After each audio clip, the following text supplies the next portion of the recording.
ဒီလိုလေးမှာတော့ကျွန်တော်တို့ဒီ if for function သုံးပြီးတော့ discount တက်တဲ့နည်းလမ်းနောက်တစ်နည်းပေါ့เนาะဒီနည်းလမ်းလေးကိုကျွန်တော်တို့လေ့လာကြည့်မှာဖြစ်ပါတယ်အဲ့တော့ကျွန်တော် discount တက်တဲ့နည်းလမ်းနေရှေ့မှာလည်းကျွန်တော်တင်ခဲ့ပေးဘူးတယ်ရှေ့မှာတင်ခဲ့တာကကျွန်တော်တို့ if function တစ်ခုလေးကိုသုံးတာဒီ function မှာကျတော့ကျွန်တော်တို့ if ပြေ or ရဲ့ function ကိုနှစ်ခုတွဲပြီးတော့သုံးပါအဲ့တော့ if ပြေ or ရဲ့ function ကဘယ်လိုနေရာမျိုးမှာကျွန်တော်သုံးလို့ရလဲဆိုတော့ဒီအခြေအနေနှစ်ရက်ကိုစစ်ချင်တဲ့အခါပေါ့เนาะအခြေအနေနှစ်ရက်ဆိုတာဘယ်လိုအခြေအနေနှစ်ရက်လဲဆိုရင်ကျွန်တော်တို့ကဒီ sign ခုဒီ momo fashion shop ဆိုတဲ့ကျွန်တော်တို့ဒီ fashion ဒီပစ္စည်းရောင်းဆိုင်တစ်ခုမှာကျွန်တော်တို့ကကျွန်တော် discount ပေးတာနှစ်မျိုးရှိတယ်နှစ်မျိုးကကျွန်တော်တို့ကဒီပစ္စည်းအရေးအတွက်ပုံမှန်မူတည်ပြီးတော့ discount ပေးတာရှိတယ်နောက်တစ်ခုကတန်ဖိုးပုံမှာကျွန်တော် discount ပေးတာရှိတယ်เนาะဥပမာကျွန်တော်တို့ကဒီပစ္စည်း25မျိုးအထက်เนาะ25မျိုးအထက်ဝယ်တယ်ဆိုရင်ကျွန်တော်တို့ကဒီ discount ပေးတယ်900% discount ပေးတယ်เนาะအဲ့လိုမှမဟုတ်ဘူးကျွန်တော်တို့ကတန်ဖိုးရလဲကျွန်တော်တို့က2000နဲ့အထက်ဝယ်တယ်ဆိုရင်เนาะ2000ဘိုးအထက်ဝယ်တယ်ဆိုရင် discount ပေးတယ်ဆိုတော့နှစ်မျိုးစစ်ပြီးရเนาะအဲ့တော့ဒီနှစ်မျိုးလုံးရှိတဲ့ဟာလည်းရှိတယ်တစ်ခုဝင်တာနဲ့ကျွန်တော်တို့က discount ရမယ်เนาะအဲ့တော့ပစ္စည်းကိုပဲဖြစ်ဖြစ်ကျွန်တော်တို့က unit price ဆိုတဲ့ကျွန်တော်တန်ဖိုးကိုပဲဖြစ်ဖြစ်เนาะပစ္စည်း25မျိုးထက်ဝယ်တယ်ဆိုရင်လည်း discount ပေးရမှာပဲเนาะဒါမှမဟုတ်ပစ္စည်းကတော့20လောက်ပဲဝယ်တယ်เนาะတန်ဖိုးက2000ထက်ဝယ်နေတယ်ဆိုရင်လည်းကျွန်တော်တို့ discount ပေးမှာအဲ့တော့ discount ပေးနည်းက2မျိုးရှိတယ်เนาะအဲ့ဒီအတွက်ကျွန်တော်တို့က if ထဲမှာကျွန်တော်တို့ off function နဲ့ထပ်ပြီးစစ်ပေးရမှာဖြစ်ပါတယ်เนาะအဲ့တော့ကျွန်တော်တို့ကဒီနေရာမှာ discount တန်ဖို့တွက်ချင်တာမဟုတ်ဘဲနဲ့ဒီလူကိုကျွန်တော်တို့ customer 1ကို discount ပေးရမှာလား discount မပေးရဘူးလို့ဆိုတာမျိုးသိချင်တဲ့အခါမျိုးမှာဆိုရင်ကျွန်တော်တို့ကဒီ if off function ကိုသုံးပြီးတော့စစ်ပေးလို့ရအောင်ဆိုတော့ကျွန်တော်တို့ကအရင်ဆုံးကျွန်တော်တို့ formula ရေးတိုင်းကဘယ်ကနေစရဲဆိုရင်ကျွန်တော်တို့ဒီညီမချင်းကနေစရဲ okay ဟုတ်ပြီကျွန်တော်တို့ဒါညီမချင်းကိုနှိပ်လိုက်เนาะညီမချင်းကိုနှိပ်လိုက်ပြီဆိုတာနဲ့ကျွန်တော်တို့ကဒီ expansion ကိုအရင်ဆုံးသုံးမယ် if ထဲမှာကျွန်တော်တို့ off function ကိုသုံးမှာဖြစ်တဲ့အတွက်အရင်ဆုံးပြီးရင်ကျွန်တော်တို့ off function ကိုသုံးမယ်အဲ့ off function ရဲ့ကွင်းစား off function ထဲမှာကျွန်တော်တို့ off function ကိုရေးလိုက်တာနဲ့ဒီမှာ logical 1 logical 2 side တပြန် logical ထားပြီးလို့ရအခုကျွန်တော်တို့အခြေအနေခုကိုစစ်ပြီးမယ်parameter ကဘာလဲဆိုတော့ကျွန်တော်ဒီ quantity ကเนาะအဲ့ quantity ကဘာလုပ်တယ်လဲဆိုတော့ကျွန်တော်တို့ဒီ greater than 25 ထက်ကြီးမယ်ဆိုရင်ကျွန်တော်တို့ကဒီ discount ပေးမယ်ဒါကတခုကျွန်တော်ဆက်လိုက်တယ်ပြီးရင်ကျွန်တော်တို့ဒီ unit price ဆိုတဲ့ဒီတန်ဖိုးကလည်းကျွန်တော်တို့ကဒီ2000ထက်ကြီးနေမယ်ဆိုရင်ကျွန်တော်တို့ကပေးမယ်ဆိုတော့ဒါကျွန်တော်တို့ off function ကိုစစ်ပြီးပါတယ် off function ကိုစစ်ပြီးပြီဆိုတာနဲ့ကျွန်တော်တို့ကဒီ expansion ရဲ့ဒီ value is true ကိုလောက်လာလိုက်ဒီက comma လေးခံလိုက်ရတဲ့ value is true မှာအပြာရောင်လေးလာပြတယ်ဆိုတော့ဒီနေရာမှာကျွန်တော်တို့ကပေးမှလားမပေးဘူးလားသိချင်တာဖြစ်တဲ့အတွက်ဒီနှစ်ခုတာရှေ့ကစစ်ခဲ့တဲ့နှစ်ခုတာမှန်နေခဲ့ရင်ကျွန်တော်က yes discount ပေးရမယ်လို့ဖြစ်တယ်တကယ်လို့မဟုတ်ဘူးဆိုကျွန်တော်တို့က no ဆိုပြီးတော့ကျွန်တော်ရေးပေးပြီးရင်ကျွန်တော်ပြန်ပေးမယ်ပြီးရင် enter ခေါက်ကြည့်ဒါဆိုရင်အခုကျွန်တော်တို့ yes ဆိုပြီးတော့ဖော်ပြပေးတယ်ဆိုတော့ customer 1ဒီ quantity အပြင်လည်း25ထက်25ထက်တော့မကြည့်ဘူးသို့တော်လည်းသူက unit price မှာ2000နဲ့အထက်ဖြစ်နေတဲ့အတွက်ဒီ off function တွေကကျွန်တော်တို့ဒီတစ်ခုမှန်တာနဲ့သူက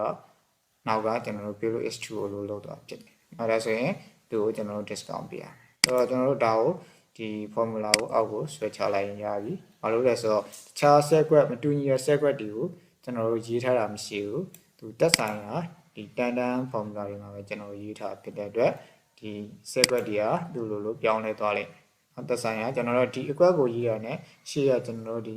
b စစ်နဲ့ကျွန်တော်တို့ C6 ကိုရကြတာဖြစ်တဲ့အတွက်ကျွန်တော်တို့ကဒီမှာ auto လုပ်ပြီးလို့ရတယ်ပေါ့ဆိုတော့နောက်ကကျွန်တော် total amount okay total amount မှာကျွန်တော်တို့ဒီဘယ်လိုရေးမလဲဆိုတော့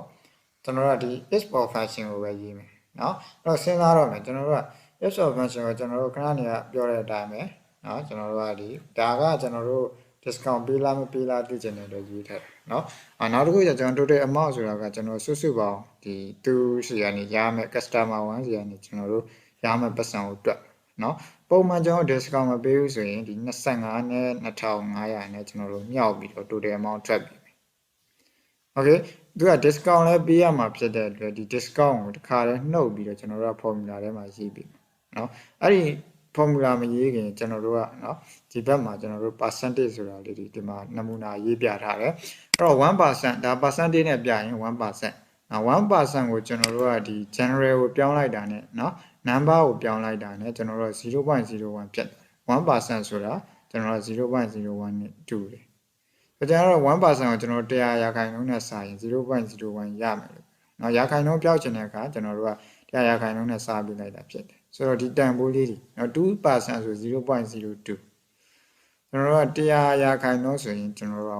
1เนาะဒါကဏ္ဍလေးတွေ formula ထဲမှာထည့်ပြီးတော့တွက်ပြီးဖို့ဖြစ်ပါတယ်ဆိုတော့ဒီမှာ9ရာခိုင်နှုန်းကျွန်တော် discount ပေးတယ်ဆိုရင်ဘယ်လောက်ရာခိုင်နှုန်းကျန်မှာလဲဆိုတော့သူတို့စီယူရမှာကကျွန်တော်တို့က95ရာခိုင်နှုန်းပဲယူရမှာအဲ့တော့95ရာခိုင်နှုန်းကြီး 0.95 ကျွန်တော်တို့ total amount ကိုတစ်ခါရဲ formula ထည့်ရင်းလို့ဒါလေးပြောနေဖြစ်တယ်အဲ့ formula ရေးနည်းရတော့အမျိုးမျိုးရှိတယ်ကိုယ့်ရဲ့ဒီစဉ်းစားတွေးခေါ်တဲ့ကျွန်တော်တို့ဒီ idea ပေါ်မူတည်ပြီးတော့ formula အမျိုးမျိုးရေးလို့ရတယ်အဲ့ဒီမှာမူနာတစ်ခုကျွန်တော် formula ရေးကြည့်လိုက် equal ကျွန်တော်တို့ဒီ expansion ကိုသုံးမယ် expansion ရှေ့ရအတိုင်းမှာကျွန်တော်တို့ဒီ odd function သုံးပြီးဆက်เนาะတကယ်လို့ဒီ quantity ကသာ greater than ကျွန်တော်တို့ဒီ25ထက်ကြီးနေမယ်နောက်တစ်ခုက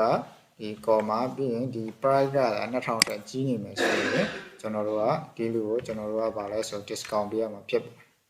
ဆိုတော့ဒီမှာကျွန်တော်တို့ odd function ပြီးရင် green ပိတ်မယ်ပြီးရင်ကျွန်တော်တို့ comma ဖြစ်တာနဲ့ value is 2ကိုလောက်သွားလို့မှာဖြစ်တယ်เนาะ value is 2မှာကကျွန်တော်တန်ဖိုးနှစ်ခုကိုမြှောက်ပြီးတော့မှကျွန်တော်တို့က discount ပေးရမယ်လို့ဆိုရင်ကျွန်တော်တို့ကဒီ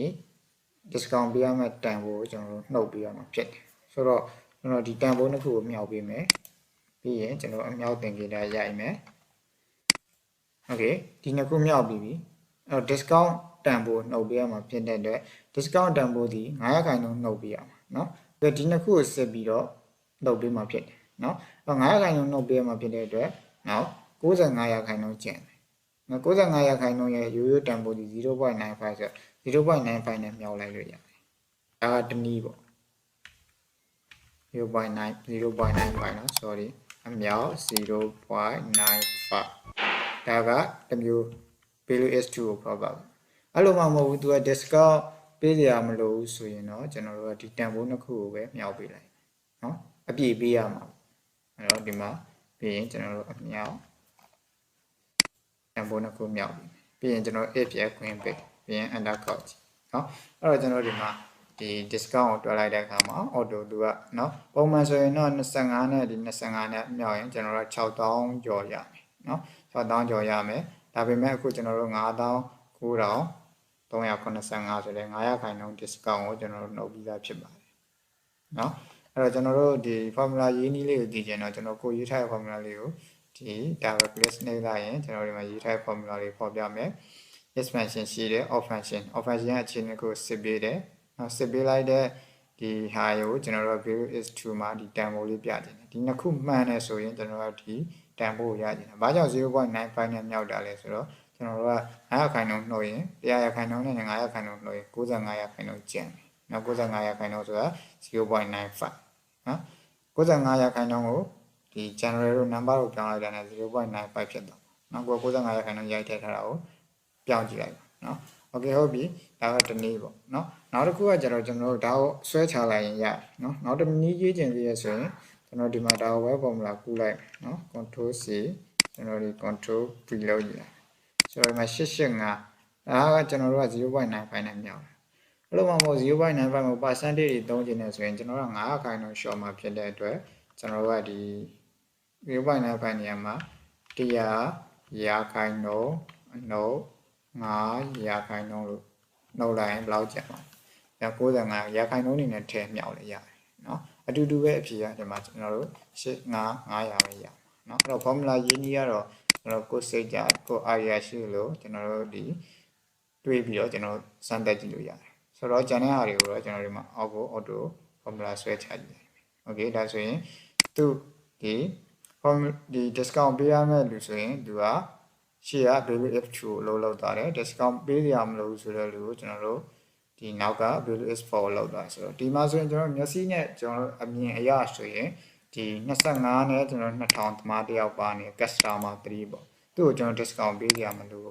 ဘာကြောင့်လဲဆိုတော့25ခုထက်မကျော်ဘူးဒီမှာလည်း2000ပိုးထက်မကျော်ဘူးဆိုတော့ကျွန်တော်တို့က discount ပေးရမလို့တဲ့အတွက်သူက 25နဲ့နည်းနည်းမြောက်တော့9000အပြည့်ပေးရတာဖြစ်ပါတယ်ဒါဆိုတော့ကျွန်တော်တို့ဒီ if for function ကကျွန်တော်တို့ discount တွက်ချင်တဲ့အခါမျိုးမှာเนาะဒီအခြေအနေနှစ်မျိုးထက်ကျွန်တော်တို့ဒီပို့ပြီးတော့သတ်မှတ်ထားတဲ့အရာတွေเนาะဒီပြုလုပ်ချင်တဲ့အခါမှာ if for function ကိုသုံးပြီးလို့ရเนาะဆိုတော့ဒါကတော့ကျွန်တော်တို့ဒီ discount တွက်နေသင်ခန်းစာမှာနမူနာပြပြရပါကျန်တဲ့နေရာတွေမှာလည်းကျွန်တော်တို့ဒီအသုံးပြုလို့ရပါတယ်เนาะဒီစာမွေးရလိုက်ဒီမှာပဲဖြစ်เนาะကိုယ့်ရဲ့လုပ်ငန်းခွင်တွေမှာတိုက်ဆိုင်လာပြီဆိုရင်เนาะဒါကိုညံရှိသလိုကျွန်တော်တို့ဒါတွဲဖက်ပြီးတော့အသုံးပြုပြီးလို့ရပါတယ်ဒါကြောင့်ဒီဗီဒီယိုလေးကိုဒီလောက်နဲ့ပဲရှင်းလာပါတယ်ဒီမှာလည်းကျွန်တော်ဗီဒီယိုတက်တင်တိုင်းသိရှိနိုင်ဖို့အတွက်ကျွန်တော်ရဲ့ channel လေးကို subscribe လုပ်ပေးထားဖို့နဲ့ notification ကောင်းလောက်လေးကိုနေပြီးထားဖို့တောင်းဆိုချင်ပါတယ်